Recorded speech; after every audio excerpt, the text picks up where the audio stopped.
यहाँ तक कि भारतीय संविधान के किस भाग में राज्य के नीति निर्देशक सिद्धांत यानी डीपीएसपी जो ये आपके शामिल है। तो देखिए भारतीय संविधान के भाग 4 में जो है ये आपके डीपीएसपी जो ये शामिल है। तो भाग 4 आपका करेक्ट आंसर होगा। वहीं अगर अनुच्छेद की बात कर ले तो देखिए डीपीएसपी का जो वर्णन है ना ये आपका अनुच्छेद 36 से 51 तक जो ये आपका किया गया है। तो ये पॉइंट भी आप ध्यान में रखिएगा। इसके अलावा मैं आपको बता दूं कि डीपीएसपी का जो प्रावधान है ना ये आपके आयरलैंड देश के संविधान से 1937 में जो इसे लिया गया था।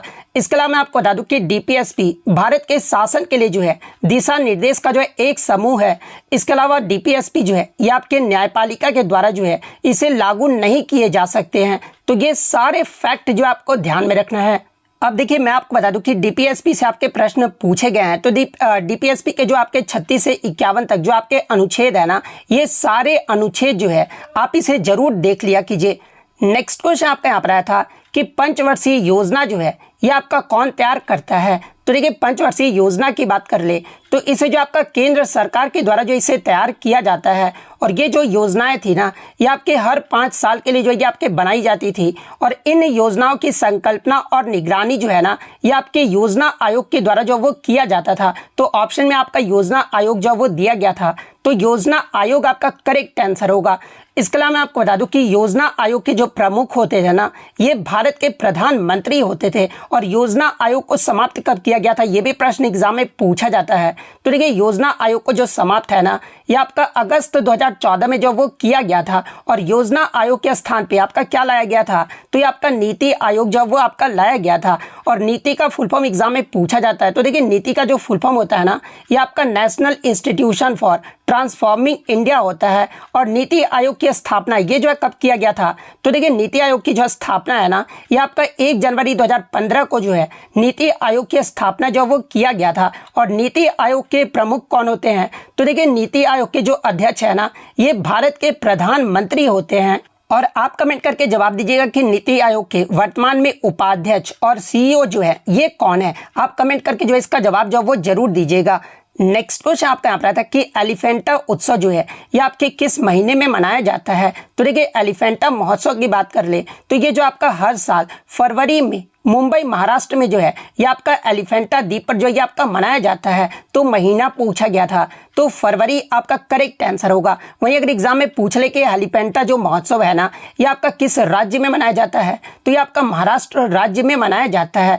इसके अलावा अगर अन्य गुफाओं की अगर मैं बात कर लूँ तो देखिए जूनागढ़ की जो गुफाएं है ना ये आपका गुजरात राज्य में स्थित है।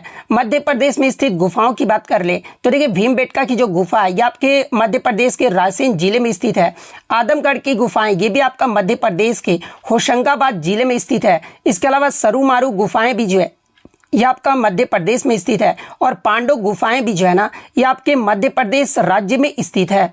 तो ये फैक्ट भी आपको ध्यान में रखना है। नेक्स्ट क्वेश्चन आपका यहाँ पर आता है कि भगवान जगन्नाथ से कौन सी यात्रा जो ये आपके निकाली जाती है। तो देखिए भगवान जगन्नाथ से जो है ये आपके रथ यात्रा जो ये आपकी निकाली जाती है। और ये जो आपका यात्रा है ना ये आपका प्रत्येक वर्ष आषाढ़ महीने के शुक्ल पक्ष की जो है द्वितीया को जो ये आपका निकाली जाती है। और ये जो आपका रथ यात्रा है ना ये आपके 10 दिनों तक जो ये चलता है। तो रथ यात्रा आपका यहाँ पे करेक्ट आंसर होगा।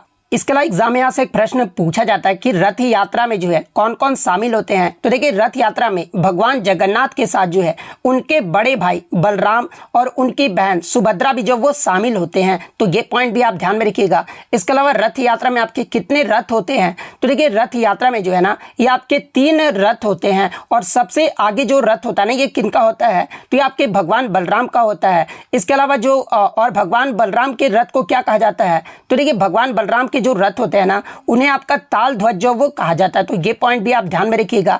वहीं अगर जो आपका बीच में जो है रथ यात्रा में कौन सा रथ किनका रथ होता है। तो देखिए रथ यात्रा में जो बीच में जो रथ होता है ना ये बहन सुभद्रा का होता है। और इनके रथ को क्या कहा जाता है। तो देखिए इनके रथ को जो है ना ये पद्म ध्वज जो वो कहा जाता है। तो ये पॉइंट भी आप ध्यान में रखिएगा। और सबसे पीछे जो रथ होता है ना ये भगवान जगन्नाथ जी का होता है। और इनके रथ को जो है ये आपका गरुड़ ध्वज जो वो कहा जाता है। तो ये सारे फैक्ट जो आपको ध्यान में रखना है।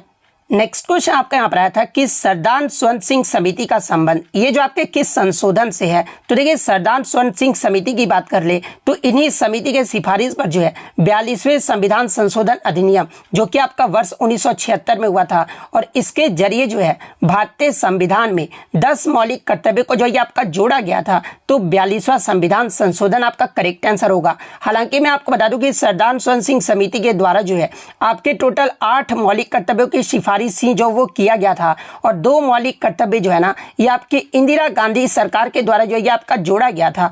इसके अलावा बात कर ले कि मौलिक कर्तव्य के बारे में तो देखिए मौलिक कर्तव्य को जो है ये आपके संविधान के भाग 4A में जो ये आपका शामिल किया गया है और मौलिक कर्तव्य को जो ये आपका संविधान के अनुच्छेद 51A में जो ये आपका सूचीबद्ध जो वो किया गया है। और मौलिक कर्तव्य की जो अवधारणा है ना ये आपके USSR यानी वर्तमान में इसका नाम आपका रूस हो गया है। तो रूस देश के संविधान से जो है इसे लिया गया है। तो ये पॉइंट भी आप ध्यान में रखिएगा। और वर्तमान में मौलिक कर्तव्यों की संख्या कितनी है तो ये आपका 11 है और 11वां जो मौलिक कर्तव्य है ना ये आपके 86वां जो संविधान संशोधन हुआ था जो कि आपका वर्ष 2002 में हुआ था और इसके माध्यम से 11वां मौलिक कर्तव्य को जो वो जोड़ा गया था। और आप कमेंट करके जवाब दीजिएगा कि जो आपका 11वां जो मौलिक कर्तव्य जोड़ा गया था ना उस समय भारत के प्रधानमंत्री जो है ये कौन थे। आप कमेंट करके जो वो जरूर जवाब दीजिएगा क्योंकि यहाँ से प्रश्न जो आपका पूछा जाता है।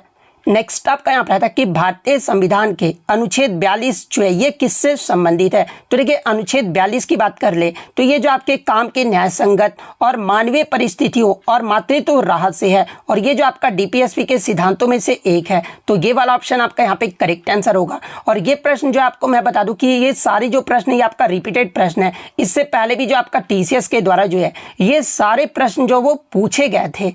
नेक्स्ट क्वेश्चन आपका यहाँ था कि इनमें से कौन सी नदी जो है मालवा के पठार से होकर नहीं बहती है। यहाँ पे क्वेश्चन में आपका नहीं दिया गया था। तो देखिए मैं आपको बता दूं कि मालवा के पठार से कौन कौन सी नदियां बहती है। तो ये आपका चंबल नदी, बेतवा नदी, काली सिंध, इसके अलावा केन नदी, माही नदी, पार्वती नदी और गंभीर नदियां, ये सभी जो नदियां हैं ना ये मालवा पठार से होकर बहती है। तो इनमें से आपका 3 ऑप्शन में दिया गया होगा। इसके अलावा जो चौथा ऑप्शन होगा ना वो आपका यहाँ पे करेक्ट आंसर होगा क्योंकि क्वेश्चन में आपका नहीं जो वो पूछा गया था। इसके अलावा अगर बात कर ले बेतवा नदी के बारे में तो देखिए ये जो आपका बेतवा नदी है ना ये आपके मध्य प्रदेश के होशंगाबाद के उत्तर में विंध्य श्रृंखला से जो ये आपका निकलता है। तो ये पॉइंट भी आपको ध्यान में रखना है। नेक्स्ट आपका यहाँ पर आया था कि 1857 के विद्रोह के दौरान दिल्ली पर कब जो ये कब्जा किया गया था। तो देखिए 1857 के विद्रोह के दौरान जो है आपका 21 सितंबर 1857 को जो है ये आपका दिल्ली पर कब्जा जो वो कर लिया गया था। तो 21 सितंबर 1857 आपका करेक्ट आंसर होगा। और देखिए रहा था कि मौर्य साम्राज्य में अमात्य जो थे ना ये किसके प्रमुख मंत्री या सलाहकार जो ये होते थे। तो देखिए मौर्य साम्राज्य की बात कर ले तो ये फिर राजा या शासक के जो है ये आपके प्रमुख मंत्री या सलाहकार जो वो होते थे। अमात्य जो होते थे ना या ये आपके राजा या शासक के होते थे। तो राजा या शासक दोनों में से जो भी ऑप्शन में दिया गया होगा वो आपका यहाँ पे करेक्ट आंसर होगा। इसके अलावा अगर अमात्य की बात कर ले तो इनका कार्य क्या होता था। तो ये आपके शासक और आम लोगों के बीच जो है सेतु का काम करना होता था। तो ये पॉइंट भी आप ध्यान में रखिएगा। इसके अलावा वे जनता की चिंताओं को और जरूरतों को जो है ये राजा तक जो वो पहुंचाते थे। इसके अलावा एग्जाम में यहाँ से एक प्रश्न पूछा जाता है कि मराठा साम्राज्य में अमात्य जो ये जो है किसे कहा जाता था। तो ये आपके वित्त मंत्रियों को जो वो कहा जाता था। और मौर्य राजा अशोक के वित्त मंत्रियों को जो ये क्या कहा जाता था। तो ये आपके महामात्य जो वो कहा जाता था। और यहाँ से एक प्रश्न और आपका पूछा जाता है कि चंद्रगुप्त मौर्य के जो है प्रधानमंत्री कौन थे। तो देखिए चंद्रगुप्त मौर्य के जो प्रधानमंत्री थे ना ये आपके विष्णुगुप्त थे। और कौटिल्य के सप्तांग सिद्धांत में अमात्य जो है ना ये निम्नलिखित में से किसको दर्शाता है। तो देखिए कौटिल्य के सप्तांग सिद्धांत में अमात्य जो है ना ये मंत्री और अधिकारी को जो ये आपका दर्शाता है। तो ये सारे फैक्ट जो आपको ध्यान में रखना है। नेक्स्ट आपका यहाँ पर था कि मणिपुर राज्य में मनाए जाने वाला जो संगाई महोत्सव है ना ये कितने दिन तक जो ये आपका मनाया जाता है। तो देखिए संगाई महोत्सव की बात कर ले तो ये जो आपका मणिपुर राज्य में जो ये आपका मनाया जाता है और ये जो आपका प्रत्येक वर्ष 21 से 30 नवंबर तक यानी 10 दिनों तक इस त्यौहार को जो ये आपका मनाया जाता है। तो 10 दिन आपका करेक्ट आंसर होगा। और किस महीने में मनाया जाता है तो ये आपका 21 से 30 नवंबर तक जो ये आपका मनाया जाता है। इसके अलावा बात कर ले ये जो आपका त्यौहार है ये किसके द्वारा आयोजित आयोजित किया जाता है, तो ये आपके मणिपुर के पर्यटन विभाग के द्वारा जो है इसे आयोजित किया जाता है। तो ये पॉइंट भी आप ध्यान में रखिएगा। इसके अलावा मणिपुर राज्य के अगर प्रमुख त्योहारों की अगर मैं बात कर लूँ तो देखिए इसमें आपका जो है साजिबू चेरोबा आ जाता है, याओ सांग आ जाता है, इसके अलावा चेरोबा महोत्सव आ जाता है, लुई नगाई नी आ जाता है, लाई हरोबा आ जाता है, कांग महोत्सव। ये सभी जो त्यौहार है ना ये आपके मणिपुर राज्य के प्रमुख त्यौहार हैं। और मणिपुर राज्य के अगर लोक नृत्य की बात कर ले तो देखिए रासलीला, जागोई, इसके अलावा चोलोम और थांगटा, ये सभी जो नृत्य है ना ये आपके मणिपुर राज्य के जो है ये लोक नृत्य हैं। तो ये फैक्ट भी आपको ध्यान में रखना है। नेक्स्ट आपका यहाँ पर आता है कि गणगौर जो त्यौहार है ना ये कितने दिन तक जो ये आपका मनाया जाता है। तो देखिए ये जो आपका गणगौर जो त्यौहार है ये आपका राजस्थान राज्य में मनाया जाता है और ये जो त्यौहार है ना ये आपका 17 से 18 दिनों तक जो ये आपका मनाया जाता है। तो ऑप्शन में 18 दिन आपका दिया गया था, तो 18 दिन आपका करेक्ट आंसर होगा। इसके अलावा बात कर ले गणगौर का जो त्यौहार है ये किस महीने में मनाया जाता है हिंदी कैलेंडर के अनुसार। तो देखिए ये जो त्यौहार है ना ये आपके होलिका दहन के दूसरे दिन यानी चैत्र कृष्ण प्रतिपदा से जो ये आपका शुरू होता है और चैत्र शुक्ल तृतीया को जो है ये आपका खत्म हो जाता है। तो ये पॉइंट भी आप ध्यान में रखिएगा। नेक्स्ट क्वेश्चन आपका यहाँ पर आता है कि भारत के उपराष्ट्रपति का जो चुनाव है ना ये किसके द्वारा जो वो किया जाता है। तो देखिए मैं आपको बता दूं कि उपराष्ट्रपति का जो चुनाव है ना ये आपके अप्रत्यक्ष रूप से जो है संसद के दोनों सदनों के सदस्य यानी निर्वाचित और मनोनीत से मिलकर बने निर्वाचक मंडल के द्वारा जो है इनका चुनाव जो वो किया जाता है। तो निर्वाचक मंडल आपका करेक्ट आंसर होगा। या फिर ऑप्शन में आपका दिया गया होगा कि संसद के दोनों सदनों के सदस्य निर्वाचित और मनोनीत दिया गया होगा, तो इन दोनों में से आपका जो भी दिया गया होगा वो आपका करेक्ट आंसर होगा। इसके अलावा बात कर ले उपराष्ट्रपति के चुनाव से संबंधित कौन सा अनुच्छेद आपका वर्णित है। तो देखिए अनुच्छेद 66 में आपका ये कहा गया है कि उपराष्ट्रपति का जो चुनाव है ना ये आपका एक निर्वाचक मंडल के सदस्यों के द्वारा जो है ये आपका किया जाएगा। तो ये अनुच्छेद भी जो आप जरूर ध्यान में रखिएगा। इसके अलावा उपराष्ट्रपति से संबंधित अगर अन्य जानकारी की बात कर ले तो देखिए अध्याय 1 यानी कार्यकारी के तहत भारत के संविधान के भाग 5 में जो है भारत के उपराष्ट्रपति के कार्यकाल पर जो ये आपका चर्चा किया गया है। और भारतीय संविधान के कौन से अनुच्छेद में आपका भारतीय जो उपराष्ट्रपति ये आपके संबंधित है। तो देखिए अनुच्छेद 63 से 73 तक जो है भारत के उपराष्ट्रपति से संबंधित अनुच्छेद है। इसके अलावा वर्तमान में जो भारत के उपराष्ट्रपति है ये आपके जगदीप धनखड़ है और ये कितने नंबर के हैं। तो ये आपके 14वें नंबर के उपराष्ट्रपति हैं। वहीं अगर बात कर ले भारत के पहले उपराष्ट्रपति कौन थे। तो देखिए भारत के जो पहले उपराष्ट्रपति थे ना ये आपके श्री सर्वपल्ली राधाकृष्णन थे। तो ये सारे फैक्ट जो आपको ध्यान में रखना है। नेक्स्ट आपका यहाँ पर आता है कि भारत और चीन को जो है कौन सा दर्रा जोड़ता है। तो देखिए भारत और चीन को जो है ना ये आपका काराकोरम दर्रा और नाथुला दर्रा जो ये आपका जोड़ता है। तो इन दोनों में से आपका जो भी ऑप्शन में दिया गया होगा वो आपका यहाँ पे करेक्ट आंसर होगा। इसके अलावा मैं आपको बता दूं कि ये जो आपका नाथुला दर्रा है ना ये आपका सिक्किम राज्य में स्थित है। तो ये पॉइंट भी आप ध्यान में रखिएगा। एग्जाम में अगर पूछा जाए कि भारत और तिब्बत को कौन सा दर्रा जोड़ता है तो ये आपका लिपुलेख दर्रा जोड़ता है। कौन सा दर्रा जो है लेह और कश्मीर को जो ये आपका जोड़ता है। तो देखिए लेह और कश्मीर को जो है ये आपका जोजिला दर्रा जो वो जोड़ता है। भारत और म्यांमार देश को जो है जोड़ने वाला दर्रा कौन सा है। तो देखिए भारत और म्यांमार को जोड़ने वाला जो दर्रा है ना ये आपका दीफू दर्रा है। हिमाचल प्रदेश के लाहौल जिले को लद्दाख के लेह से कौन सा दर्रा जोड़ता है। तो ये आपका बारालाचा पास जो वो आपका जोड़ता है।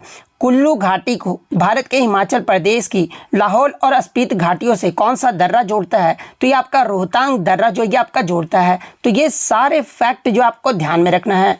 नेक्स्ट आपका यहाँ पर आता है कि शिक्षा के अधिकार से संबंधित कौन सा अनुच्छेद है। तो देखिए शिक्षा के अधिकार से संबंधित जो अनुच्छेद है ना ये आपका अनुच्छेद 21A है। और अनुच्छेद 21A में आपका कहा गया है कि 6 से 14 वर्ष के बच्चों को जो है मुफ्त और अनिवार्य शिक्षा का अधिकार जो वो दिया गया है। तो अनुच्छेद 21A आपका करेक्ट आंसर होगा। और देखिए ये जो आपका अनुच्छेद 21A है ना ये आपका मौलिक अधिकारों में जो इसे शामिल किया गया है। और इसे जो आपका कब जोड़ा गया था तो इसे आपका संविधान के 86वें संविधान संशोधन अधिनियम 2002 में जो है अनुच्छेद 21 में जो ये आपका जोड़ा गया था। तो ये पॉइंट भी आप ध्यान में रखिएगा।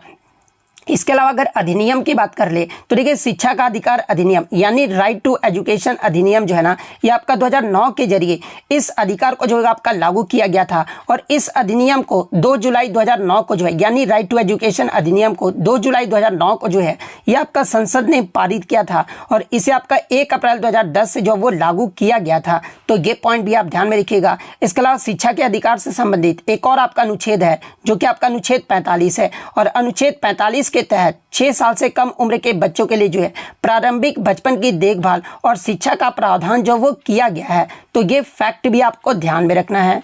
नेक्स्ट आपका यहाँ पर आता है कि भारत और ऑस्ट्रेलिया के बीच संयुक्त सैन्य अभ्यास 2024 का जो ये कौन सा संस्करण रहा था। तो देखिए मैं आपको बता दूं कि भारत और ऑस्ट्रेलिया के बीच जो आपका 2024 में संयुक्त सैन्य अभ्यास जो आपका आयोजित किया गया था ना, इसका जो नाम रहा था ये आपका ऑस्ट्रा हिंद रहा था। और ये जो आपका 2024 में जो है ये आपका तीसरा संस्करण रहा था, जो कि आपका नवंबर 2024 में जो है ये आपका पुणे में आयोजित किया गया था। और ये जो अभ्यास है ना, ये आपका 8 से 21 नवंबर के बीच जो ये आपका चला था। तो आपका जो है संस्करण पूछा गया था, तो तीसरा संस्करण आपका करेक्ट आंसर होगा।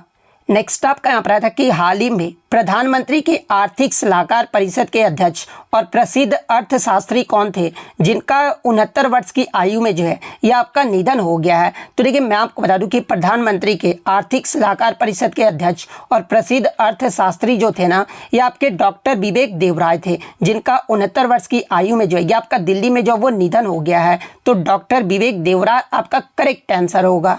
लेकिन कुछ बच्चों ने क्वेश्चन ये बताया कि सर ये पूछा गया था कि आर्थिक उदारीकरण और आर्थिक सुधारों और अर्थशास्त्री से संबंधित हाल ही में किस प्रधानमंत्री की मृत्यु हो गई है। तो देखिए अगर आपके अर्थशास्त्री से संबंधित प्रधानमंत्री के बारे में पूछा गया होगा तो ये आपके डॉक्टर मनमोहन सिंह का जो है हाल ही में जो वो निधन हो गया है। डॉक्टर मनमोहन सिंह का जो है कब निधन हुआ था, तो ये आपका 26 दिसंबर 2024 को जो है 92 वर्ष की आयु में जो है इनका दिल्ली में एम्स में जो वो आपका निधन जो वो हो गया था। तो अगर ये प्रश्न पूछा गया था तो डॉक्टर मनमोहन सिंह आपका करेक्ट आंसर होगा। और डॉक्टर मनमोहन सिंह की बात कर ले तो ये आपके 2004 से जो है 2014 तक जो है ये आपके भारत के प्रधानमंत्री रहे थे। और इन्हें वर्ष 1987 में जो है पद्म विभूषण अवार्ड से भी जो वो सम्मानित किया गया था। तो ये फैक्ट भी आपको ध्यान में रखना है। नेक्स्ट आपका यहाँ पर आता है कि how many criminal laws are implemented in India in 2024, यानी भारत में कितने आपराधिक कानून 2024 में जो है ये आपके लागू किए गए हैं। तो देखिए मैं आपको बता दूं कि भारत में आपके टोटल 3 नए आपराधिक कानून जो ये आपके लागू किए गए हैं। और वो 3 नए आपराधिक कानून कौन कौन से हैं, तो पहला आपका भारतीय न्याय संहिता है, सेकंड आपका भारतीय नागरिक सुरक्षा संहिता है और थर्ड आपका भारतीय साक्ष्य अधिनियम है। ये 3 नए आपराधिक कानून जो है ये आपके 2024 में जो ये आपके लागू किए गए हैं। तो 3 आपका यहाँ। दोस्तों ये वीडियो आपको कैसी लगी कमेंट बॉक्स में ज़रूर बताएं। अगर वीडियो अच्छी लगी हो तो वीडियो को लाइक करें और चैनल पे नए तो चैनल को सब्सक्राइब करें।